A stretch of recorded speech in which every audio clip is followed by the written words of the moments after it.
Hello there. So you want to know how you can use your Meet for education? This is going to be the only video that you'll ever need to watch on the internet. So with that being said, let's get straight into the video. So there is a feature called Google Classroom that you can simply go ahead and search on any browser that you can simply go ahead and have or you're used to. So simply go ahead and search for Google Classroom, and all you need to do is simply go ahead and search for it and click on the link. Once you've done that, as you can see, you're going to be on this page where you need to simply go ahead and sign in into your classroom. And now whether you're a teacher or student, you can go ahead and use this. If you're a teacher, simply go ahead and click on create classroom and click on continue. You need to simply go ahead and enter your classroom section, subject, your room, and then click on create. And once you've done that, you can simply go ahead and create new announcements right over here, whether it is about your class assignment or anything. Or you could also simply go ahead and invite people to a meeting by simply copying the class code right over here by clicking on copy class invite link, and then simply go ahead and paste it to the people that you want to invite,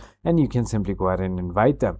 And if you want to have a meeting session that you want to go ahead and organize, you can simply go ahead and do it through your calendar right over here. And now all you need to do is simply go ahead and select a place or time by simply going ahead into your Google Meet right over here. And then you can simply go ahead and schedule a new meeting, and that you can link to your classroom. It is as simple as that. I hope this video was helpful to you. If it was, hit that like button, and I'll see you on the next one.